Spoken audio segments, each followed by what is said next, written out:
নমস্কার বন্ধুরা, আমি শশাঙ্ক। আপনারা দেখছেন পাথ অফ নেচার চ্যানেল। আমি মৌসুমী বাগানে রয়েছি এখন। তো দেখুন কত সুন্দর ফল সেট হয়ে গেছে, বেশ বড় বড় হয়ে গেছে। এটা ওভাল অরেঞ্জ, কত বড় হয়ে গেছে ফলগুলো। আজকে নদিয়া জেলার টেম্পারেচার 42-এর থেকেও হয়তো বেশি হওয়ার সম্ভাবনা রয়েছে, 42 ডিগ্রি সেন্টিগ্রেড। তো আমার বাগানে আমি কাজ করছি, কি কাজ করছি আপনাদের দেখাই। কালকে এই বাগানটাতে আমি জল দিয়েছি, তো এখন বাজছে হচ্ছে 10টা। তো তার মধ্যে দেখুন মাটি প্রায় শুকিয়ে যাচ্ছে। তো এর থেকে বাঁচার জন্য কি করা যাবে, কি উপায় রয়েছে? তো এরকম সপ্তাহে তো 2 দিন 3 দিন করে তো জল দেওয়াটা একটু ইম্পসিবলই। তো এর থেকে বাঁচতে গেলে আমাদের কি করতে হবে, যেগুলো নতুন গাছ রয়েছে সেগুলো আমি দেখাই। এটা হচ্ছে নাটাল। তো এত হিট, প্রচুর ফল পড়ে গেছে। তো এর থেকে বাঁচতে গেলে কি করা যাবে? এটা তো একটা নতুন গাছ, নাটাল। তো দেখুন কালকে জল দেওয়া হয়েছিল, 10টা বাজে, এখন মাটি প্রায় শুকিয়ে যাচ্ছে। তো এখানে দেখুন এটা আমার হচ্ছে জৈব সার। জৈব সারটা কি কি রয়েছে এর মধ্যে? বাড়ির যা শাক সবজি যা রয়েছে, মানে যেগুলো বাদ যায় শাক সবজির, সেইগুলো এটার মধ্যে রয়েছে। কাঠকয়লা, সামান্য পরিমাণে কাঠকয়লা রয়েছে। আর রয়েছে বিভিন্ন রকম গাছের পাতা লতা, সেইগুলো, গোবর সার, আর ছাগলের যে পটি বা নাদি, সেইগুলো এর মধ্যে রয়েছে। এটা হচ্ছে প্রায় 2 বছরের পুরনো সার। তো এর মধ্যে গোবর রয়েছে, সমস্ত রকম শাক সবজির পচা রয়েছে, তারপরে আপনার কাঠকয়লা রয়েছে হালকা, তার সঙ্গে তো আপনার এই যেমন ফলের বিভিন্ন খোসা বা বলুন বা যাই বলুন, তারপরে আপনার ওই কলার খোসা, ডিমের খোসা সব রয়েছে। এইরকম হয়েছে এই 2 বছরে, একদম পুরো মানে গুঁড়ো গুঁড়ো হয়ে গেছে পচে। আর এর মধ্যে তো অটোমেটিক্যালি আপনার বিভিন্ন রকম পোকা, মানে বিভিন্ন রকম উপকারী ব্যাকটেরিয়া, সমস্ত কিছুই এর মধ্যে তৈরি হয়ে যায়। তো এই সারটাকে আমি এরকম গাছের গোড়ায় ছড়িয়ে দিলাম। এরপরে আমি কি করব, এই মাটিতে জল ধরে রাখার জন্য এই যে আমি এখানে এগুলো নিয়েছি হচ্ছে আমার বিনস। এই জমিতে আপনারা জানেন বিনস চাষ করেছিলাম আমি। যে এই হচ্ছে বিনসের গাছগুলো, এগুলো শুকিয়ে গেছে। এইবার এইটাকে দিয়ে আমি কি করব, এরকম মালচিং করব, যাতে গাছের এই মাটির যে জলটা ধরে রাখতে পারে। মালচিংটা করলে কি হবে, ডাইরেক্ট সানলাইট বা সূর্যের আলো গাছের গোড়ায় পড়বে না। এই বিনসের এই যে গাছগুলো রয়েছে এইগুলোতে আটকাবে, ফলে নিচের যে জলটা রয়েছে সেইটাকে ধরে রাখবে। আর তার সঙ্গে সঙ্গে এর উপকারও রয়েছে। এই যে বিনসের যে গাছগুলো, এগুলো আস্তে আস্তে পচে এটা একটা জৈব সার তৈরি হবে।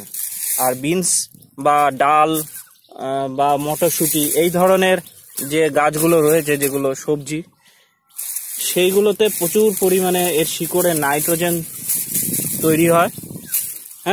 আর তার সঙ্গে সঙ্গে এগুলোতে প্রচুর পরিমাণে অনুখাদ্য রয়েছে এই বিনস জাতীয় বা ডাল জাতীয় শস্যতে। তো এই গাছটা যদি আমার এইখানে পচে যদি সার তৈরি হয়, তাহলে আপনারা বুঝতে পারছেন যে এটা কত উপকারী একটা সার তৈরি হবে। আর তার সঙ্গে সঙ্গে আমার এই যে এখন এই গরমের হাত থেকে বাঁচার জন্য আমি এরকম মালচিং করে দিচ্ছি। এই যে এরকম মালচিং হয়ে যাচ্ছে। তো এরপরে আমি কি করব, বিকালবেলায় এই গাছের গোড়াগুলো আমি ভিজিয়ে দেবো, এরকম মালচিং হয়ে যাবে। তো আপনাদের যাদের ছাদে গাছ আছে, যারা ছাদে গাছ করেন, তাদেরও বলি যে যে সমস্ত ঘাস পাতা যেগুলো রয়েছে সেইগুলো ফেলে না দিয়ে সেগুলো আপনারা শুকিয়ে নিন, শুকিয়ে নিয়ে এরকম মালচিং করুন। এইরকম মালচিং করে দিন, তাহলে কি হবে, চট করে গাছের গোড়ার থেকে জলটা উবে যাবে না, গাছের গোড়ায় জল ধরে থাকবে।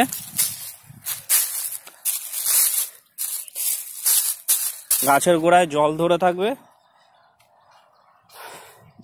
এই যে দেখুন, এইবার আমি এটাকে কি করব, বিকালবেলায় জল দিয়ে দেবো।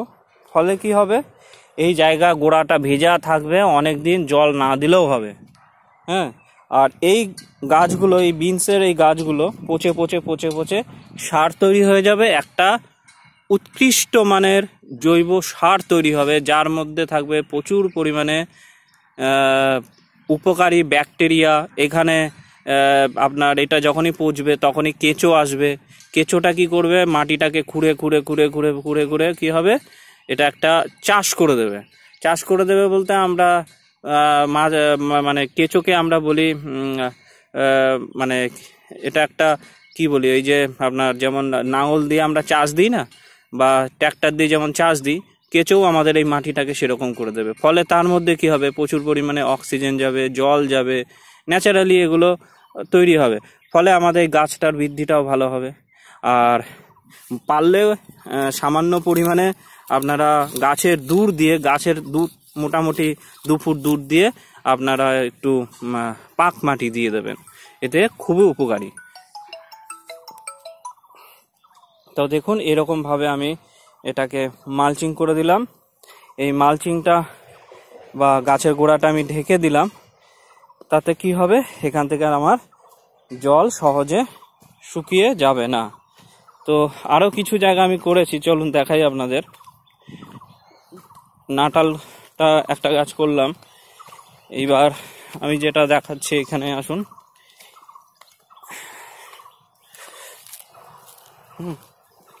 তো এই যে এটা হচ্ছে আপনার PAU1 seedless kinnow, Punjab agriculture ইউনিভার্সিটির তৈরি PAU1 সিডলেস কিন্নু।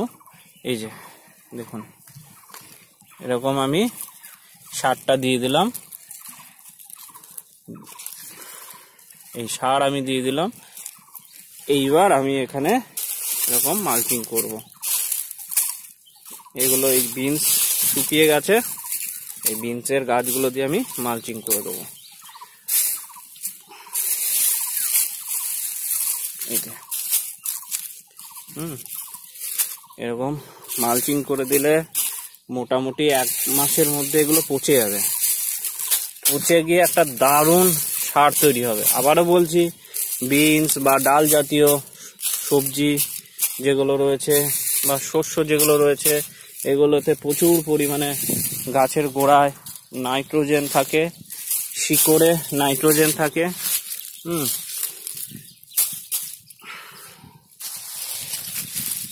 এবং এর মধ্যে প্রচুর উপকারী ব্যাকটেরিয়া থাকে।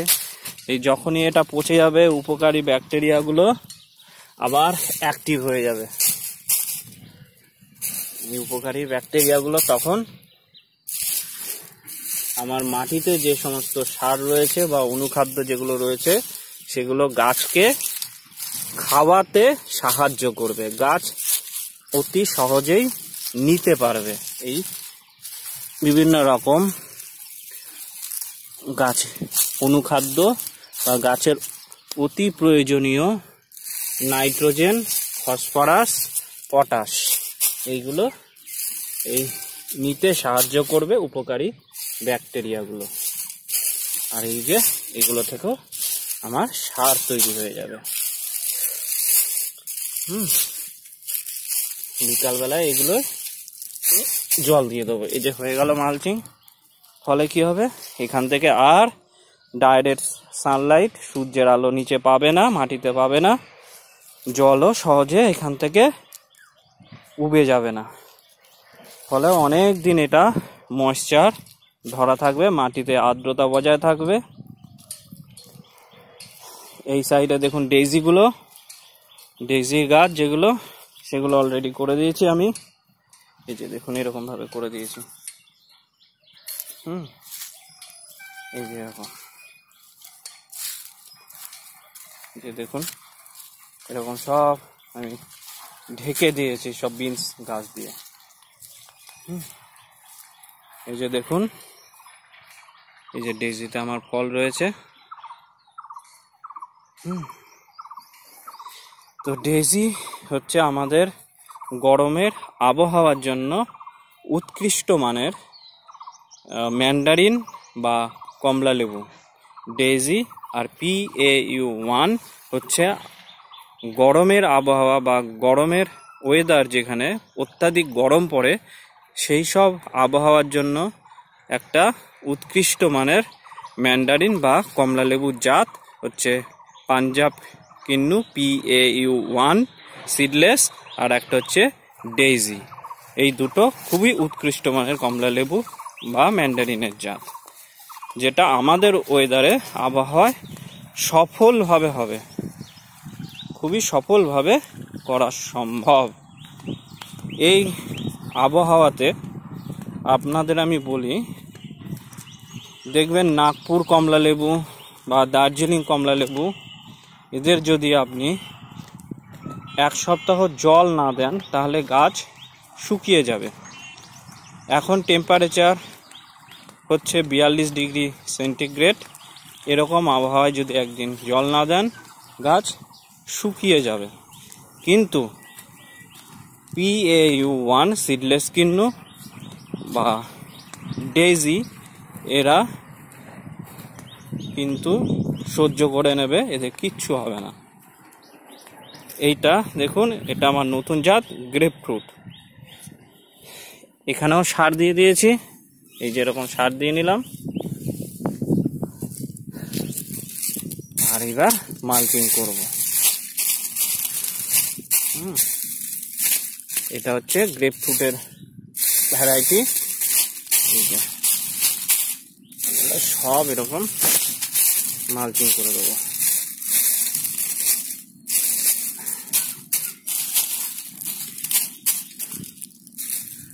যাদের ছাদে গাছ রয়েছে, দর্শক বন্ধুরা যারা ছাদে গাছ করেছেন, তারা অবশ্যই কিন্তু শেড নেট দিয়ে গাছগুলোকে ঢেকে দিন। পারলে রাত্রিবেলার দিকে গাছগুলোকে স্নান করিয়ে দিন। এরকম মালচিংও করে দিন। এই দিকটা রয়েছে আর্লি গোল্ড। এই যে দেখুন আর্লি গোল্ডে ফল রয়েছে, প্রথমবার ফল এলো। আর্লি গোল্ডও প্রচণ্ড রোদ সহ্য করতে পারে, প্রচণ্ড গরম সহ্য করতে পারে আর্লি গোল্ড। আমাদের গরমে আবহাওয়ায় একটা সব থেকে ভালো উন্নত মানের মালটার ভ্যারাইটি বা সুইট অরেঞ্জের ভ্যারাইটি। এই যে দেখুন, এই যে এরকম মালচিং করে দিন। যারা চাষ করছেন তারাও মালচিং করুন, যারা ছাদে গাছ করছেন তারাও মালচিং করুন। এই যে এরকম মালচিং করে দিন। এরকম লতা পাতা দিয়ে, শুকনো লতা পাতা দিয়ে এরকম ঢেকে দিন গাছের গোড়া। তাহলে কি হবে, এখান থেকে আর জলটা ডাইরেক্ট উবে চলে যাবে না। এরকম ঢেকে দিন।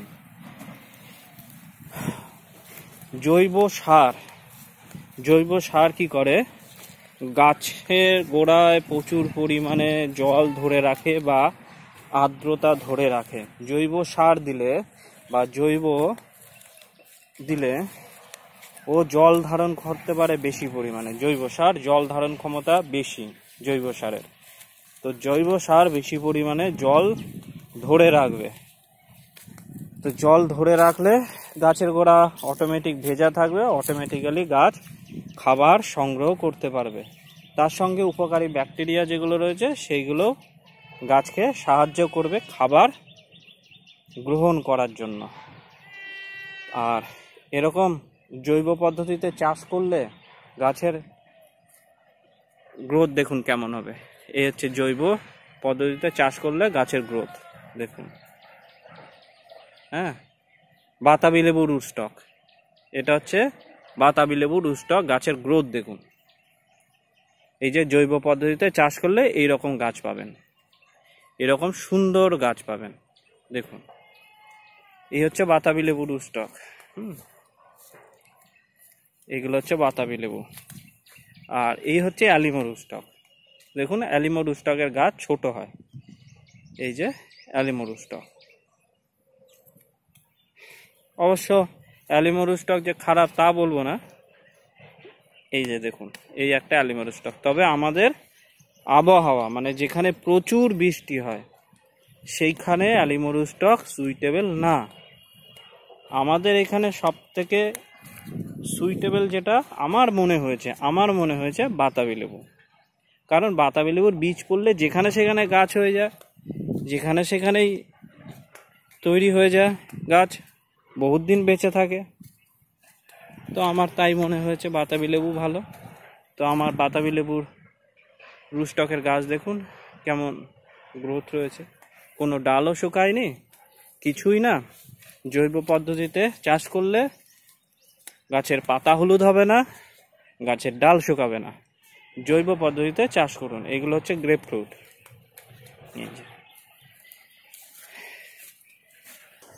তো দর্শক বন্ধুরা,